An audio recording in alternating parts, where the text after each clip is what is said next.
Consumers want to know the facts about the products they buy, but America's agricultural landscape is not easy to navigate. Between different companies, scientific advancement, government regulations, advertisement campaigns, and an unhealthy amount of myth and misconception, anyone would be hard-pressed to make sense of it. That's where Real Ag comes in. From the producers who make your food, to the store where you buy the final product, and everything in between. This is Real Ag. Now, here's your host, Kyle Bauer. 70% of the volume of goods are transported by the trucking industry. With revenue at least $230 billion, this industry employs at least 9 million people while keeping 3 to 4 million trucks on the road. How does this affect the consumer, and how has trucking changed with new technology? Transportation is the topic today on Real Ag. Production of Real Ag is made possible by the Kansas Soybean Commission, the Soybean Checkoff, progress powered by farmers. What is the importance of transportation? It's very important that the product gets brought to the facility to get packaged, and it's very important that it gets taken out of the facility to be delivered to consumers. It has to get to the grocery store somehow.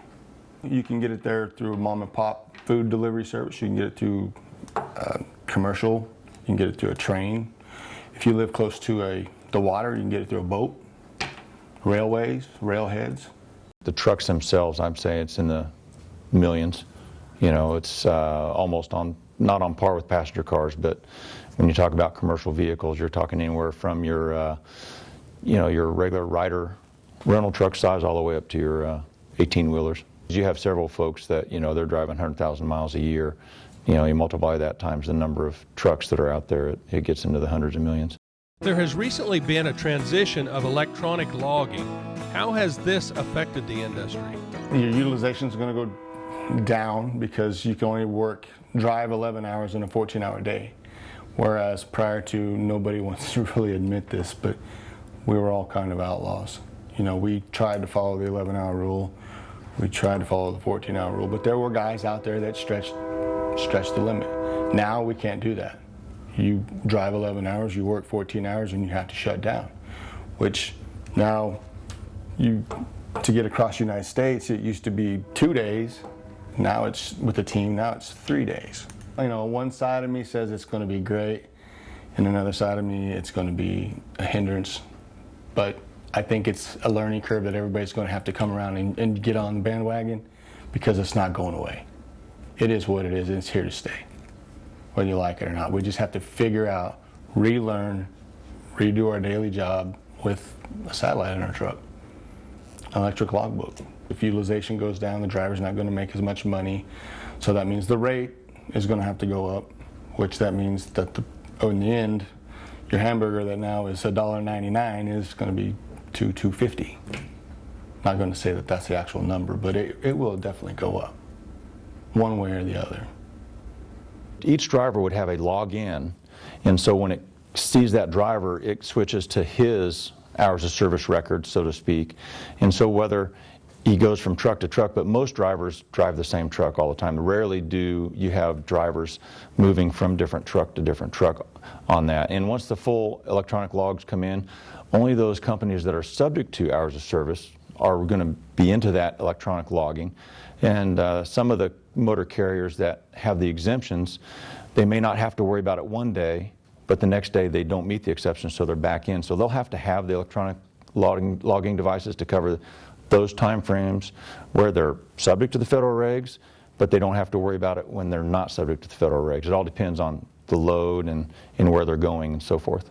But the electronic logging is something that will impact the industry, in my opinion, to a positive extent. It will help better control fatigue driving, or help eliminate fatigue driving, which is a leading cause of crashes between, whether it's commercial vehicles or passenger cars. Fatigue driving, along with distracted driving, is the leading cause of crashes nationwide. Are there limitations with hauling livestock? I actually haul livestock, so we're a livestock carrier. We pick them up in Wilson fat pots. deliver them to the plants. And the way that they're taken out of the plants is by 53-foot reefers. And they have satellites. They can tell you how hot or cold the reefer's getting, if the doors are open, where that unit's at, all anywhere in the United States. There's the FDA now. They actually have rules that are implemented now. You got the USDA to make sure that the animals are harvested right, the produce is packaged right. So yes, there are government agencies involved in transportation. We in the livestock division, we do not go that far. We have laws that we can only drive, the animals can only be on a truck for 12 hours, then they have to be taken off and rested. So that won't affect me personally at all, or my division at all. We only go 200, 250 miles, 300 tops, and then we're in and out. So we don't have that problem. Now on the reefer side, the produce side, the tanker side, the dry van side, that's where you're going to have team operations. Well, for the livestock, the owners of the livestock and the shippers of the livestock have to consider the hours of service limitations. And a lot of times, a lot of livestock, operate within 150 air mile radius, which is 172.6 statute miles. So there's a lot of times they can get to where they need to go without concern of the livestock. But we have been working with the Kansas Livestock Association, the Highway Patrol has, and we have a list of acceptable holding facilities should we run across a driver that is extremely fatigued, or a vehicle that's hauling the livestock is an imminent hazard and needs to be placed out of service. But we're working hand in hand with industry on locating acceptable places for the livestock and so forth. And the Federal Motor Carrier Safety Administration understands the needs of livestock, and that's why they have some of the exemptions for hours of service on some of that, as well as some of the 30-minute break exemptions and stuff. So not only the regulators but the enforcers and the associations are working hand in hand to ensure the health and safety of the animals being transported, but we also have to weigh that against the safety of the motoring public as well.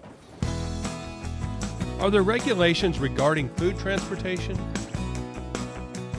Transportation by highway is governed by the Federal Motor Carrier Safety Administration when it comes to products, goods, and services transported across the highways.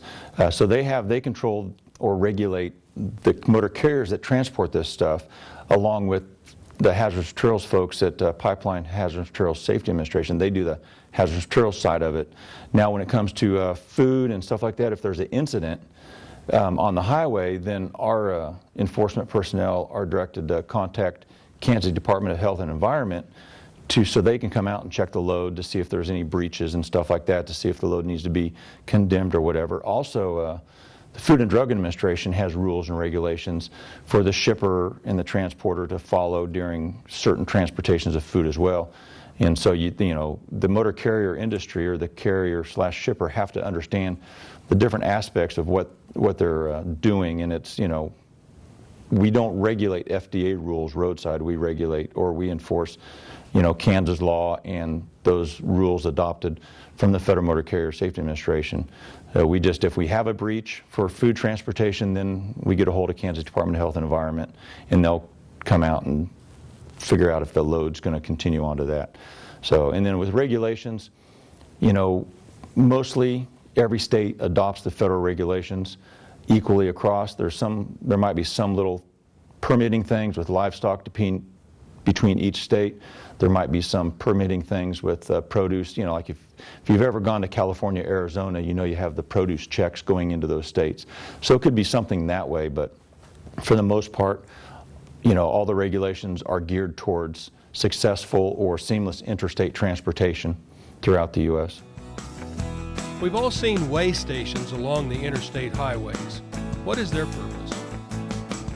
Yeah, we call them ports of entry is kind of what we call them, but the truckers call them chicken coops. We call them scale houses, but it all depends. But industry and the regulators and enforcement have also been working side by side to alleviate the backup on those. But the ports of entry, or scale houses, they're there to screen trucks for overweight violations and also regulatory violations. So we have different tools that, as the truck is going across the scales, it will weigh the truck per axle or set of axles. And also our scale house personnel can run the USDOT number, and it comes into a screening tool within the computer to see if there's any detrimental information about that motor carrier, like maybe a really high or a bad safety rating, or maybe the carrier is operating under a federal out of service order or something like that. So we use those screening tools as well. And when they're coming in, our scale house personnel are screening the truck, for obvious signs of violations. We've caught several flat tires coming across the scales and so forth like that. Our roadside folks are for random roadside inspections, so the area is generally not covered by the scales. We're out and about as well. Trucking companies that have good safety records and stuff can sign up with these pre-screening companies, and there's transponders in the truck, and as they go by, the transponders send out a signal, the computer reads it, and if all the things are good with that truck, then they get a bypass light and they don't have to go into the scales. However, there are random, like 5 or 10% checks that are set up to where even if they're good, we pick maybe 5 or 10% to go into the scales for random checks as well. If the company doesn't have a good safety rating or history, or some of these have what we call weigh-in motion, highway speed weigh-in motions that kind of pre-screen the weight. If that flags them as overweight, they'll be called into the scales as well. So there's a lot of things that are out there and happening in today's world to help alleviate the time that used to be spent going through the scale houses to allow those motor carriers to operate more efficiently and so forth based on their good history of safety management practices. There's cost affected with everything. Not only is it the motor carrier, but sometimes the shipper will schedule a pickup time, but yet the shipper gets behind, so the motor carrier has to sit and wait. It's no fault of the motor carrier that he's behind schedule. The shipper is the one that could be delaying that pickup time, based on different things that are happening within that facility that they're shipping from. Traffic congestion is probably a way bigger hindrance on the efficient movement of transfer of goods and services across the U.S. than any scale facility, because, like I said, the enforcement community is working hand in hand with industry and the regulators to pre-screen as much of those good carriers as possible, and let those ones that are interested in good safety bypass the scales and save time and dollars. What agencies interact with food transportation? With food transportation, it would be anybody that does roadside inspections could interact with food transportation. The Food and Drug Administration sets rules and regulations for the transportation of, food for human and animal consumption. And, there's also the federal side of the house, whether it's Hazardous Materials Safety Administration or Federal Motor Carrier Safety Administration. All those could help regulate the food transportation. But like I said, Pipeline Hazardous Materials Safety Administration just deals with the hazardous materials side of the house, and Federal Motor Carrier Safety Administration deals with the transportation by highway with regular stuff, and then the FDA or state health departments or Kansas Department of Health and Environment would also play a part in safe transportation of food as well. But that's generally, should an incident happen on roadside, is when it is when transportation gets involved. I do know there are incidences involving food products and livestock and so forth. Most of the ones I've come across when it deals with livestock, it runs into driver fatigue or driver distraction as to why the crash occurred. In food transportation, it could be that way as well on that one. But also, a 2007 study by FMCSA, or not really actually by FMCSA, but they asked for that study, said, basically of all the truck car crash causations, 60% of is about the car's fault, not the truck's fault. So the industry has a 40% window there they can really work on improving. And of that window, like I said before, fatigue driving or distracted driving really needs to be addressed on the industry side of it, but also on the passenger car side of it as well, because I'm sure you've seen it, people driving and texting, driving on their phone. You might see people that are, nodding off as they're going down the road. So, and the worst thing about that is some of those folks aren't even buckled up. Food and Drug Administration deals with the food transportation laws on, temperature control and so forth. So, and we don't enforce FDA regs. That'd be Kansas Department of Environmental Health if they would get into that side of it. But what we look at for food transportation and animal is, are they compliant with the Federal Motor Carrier Safety Regulations, dealing with hours of service, driver medical physical requirements, driver's license requirements, load securement, stuff like that. So if I saw a load of onions going down that were spilling out, then that would be a violation of the Federal Motor Carrier Safety Regulations, and we would deal with it that way.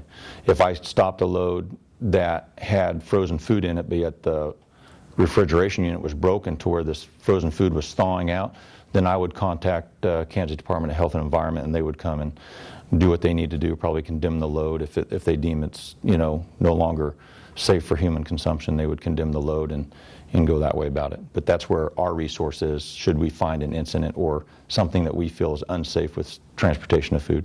Once you cross the state line, you're interstate commerce, and Federal Motor Carrier Safety Administration regulates interstate commerce, or the safe transportation of products and goods and people across state lines. Every state basically adopts the federal regulations for their enforcement equally across the board. You have the Commercial Vehicle Safety Alliance, which is an organization dedicated to the safe transportation as well, and they have all 50 states and Mexico and Canada are all part of the alliance, the Safety Alliance, and they have a standardized inspection procedure. So everything's been tried for the regulators and enforcement to try to standardize everything across state lines. The registration process through the International Registration Compact, the International Fuel Tax Agreement, Unified Carrier Registration, all that has been put into place to help singularize permitting and stuff like that. There's even some states that if you require a special hazardous material permit to go into that state, there's an alliance that tries to unify that process as well.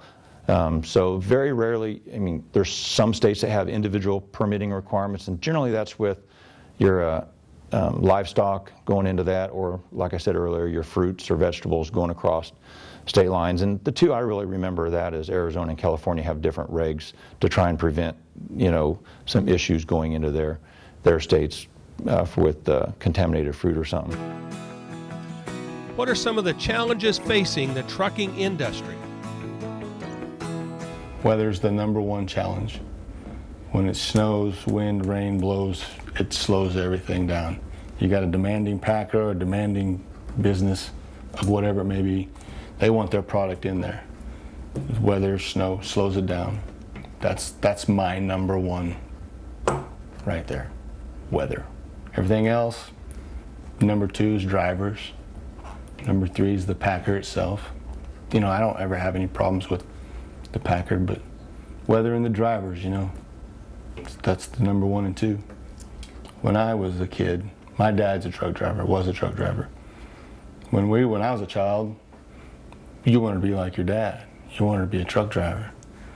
And people, my friends, their dads did the same thing. Now, nobody really wants to grow up to be a truck driver. Hey, I'm gonna grow up and be a truck driver. It's sad. It makes you think about, aftershave and pointy-toe boots as a kid. Now it's different. It's way different. I don't see robots driving trucks. So I just think it's going to be a little slower. Hopefully, the industry turns around and people want to become a truck driver. Do you personally know anybody, hey, I'm going to grow up and be a truck driver? No. So I want to be a doctor, a lawyer, or a teacher, not a truck driver.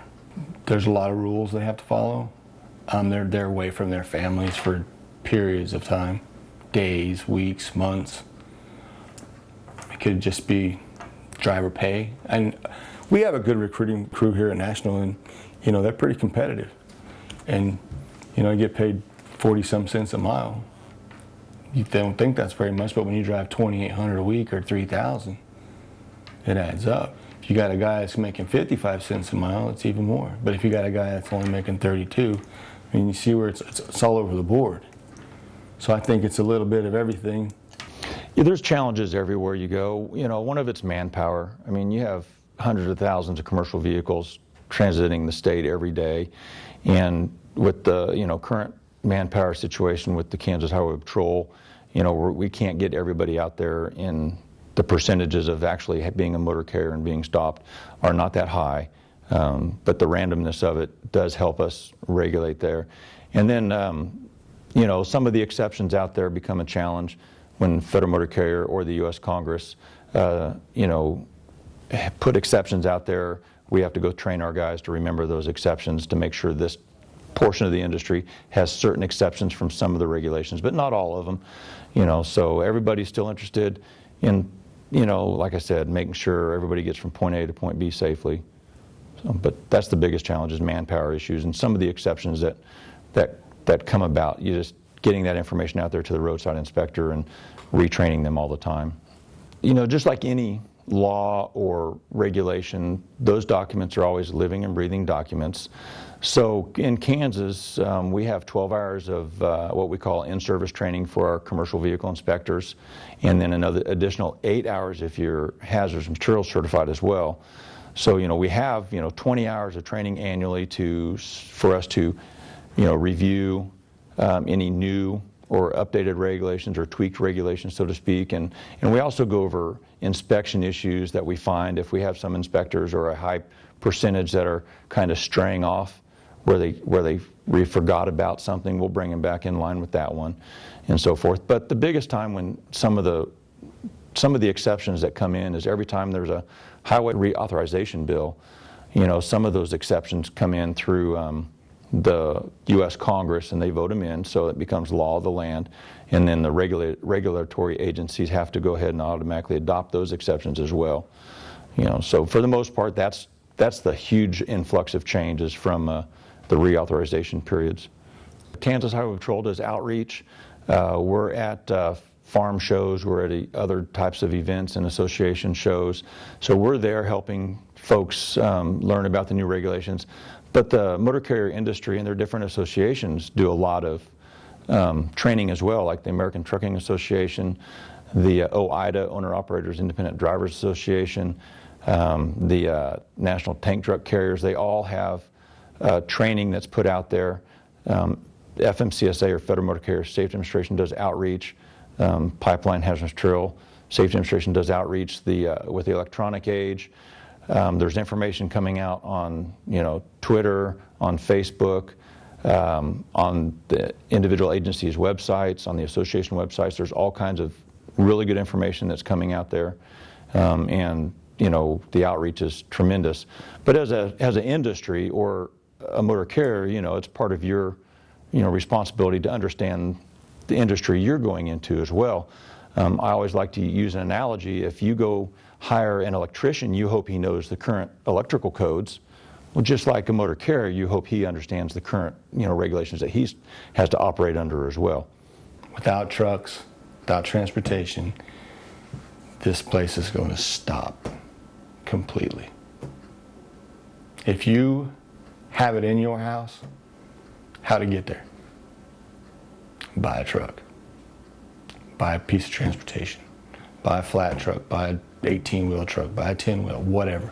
It came to you via a truck. UPS, 60,000 vehicles. Those are trucks. FedEx, those are trucks. Do you think Dylan's down the street here, some little farmer brought him a cow? No, it came by a truck. Or a boat that comes to a truck, or a rail that comes to a truck, but it all ends up on 18 or 10 wheels. It all does.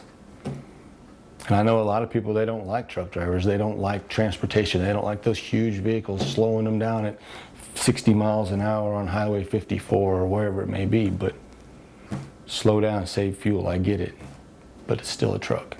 The more awareness, the more videos, the more just public knowledge, it'll make a difference. A huge difference. Maybe somebody one day, I have a 10-year-old boy, maybe he'll say, hey, I want to become a truck driver. It's cool. Or instead of living in my basement, that's what his current plan is, but I want to live in your basement, Dad, forever. Oh, no, you're not. You're going to go to school. No, I don't want to.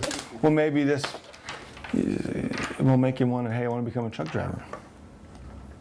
I mean, drive down 135, you see all kinds of nice, fancy, shiny rigs, and I'm 42 years old, and I might want to go drive a truck because those are pretty cool, We hope you have a better understanding of how transportation has become a major part of agriculture, and the next time you encounter an 18-wheeler on the highway, you might think about the goods and services they provide to all of us. That wraps up this episode of Real Ag. If you want to see other programs in the series, visit SmokyHillsTV.org. On behalf of the Real Ag crew, I'm Kyle Bauer. Production of Real Ag is made possible by The Kansas Soybean Commission, the Soybean Checkoff, progress powered by farmers.